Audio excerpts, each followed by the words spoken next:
Good morning guys, andito pa rin ako kila Kuya Domingo. Jogging ulit. Siyempre araw-araw dapat ay may exercise para kondisyon. Lalo na't sobrang dami ring trabaho.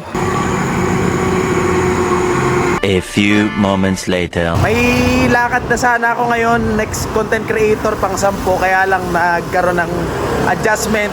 Kaya na-extend tayo ng isang araw kila Kuya Doming. Dito kami sa bayan ng Mugpog. May nakita tayong mga sikat na vlogger dito. Si Kuya Lawrence, probinsyana vlogger girl. May laro ngayon si Kuya Doming eh. Star player to dito eh. A few inches later. Dito kami sa Mangyan Mababad ngayon. Kasama ko si Kuya Lawrence. Biglaan, birthday ni Sir Ken.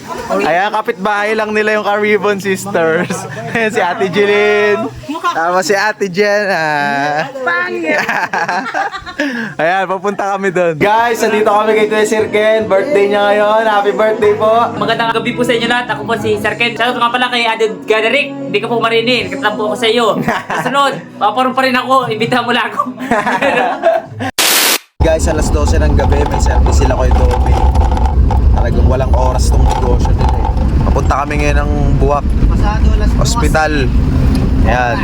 May kukunin kaming katawan. Sa pagkakataon ngang to, hindi ko ma-explain ang feeling basta hindi ko na binidyo nung wala pang tabon. Syempre, respeto. Tsaka these clips are for documentary purposes only para makita nyo kung ano yung ginagawa ni Kuya Doming sa likod ng camera. Alam ko, isa to sa mga bagay na hindi tayo komportabling pag-usapan pero parte siya ng buhay. And it's a reminder na we only have one life kaya naman we have to make the best out of it. Yan, dito kami kumain ni Kuya Doming sa Adel's Tapsi House. Sa itong Tapsilog, tsaka sa Baw. Analo. Tomorrow. Good morning guys, ayan, third day na ng training ko with Kuya Doming. Ilalaban niya kasi ako sa boxing. Hindi, joke lang.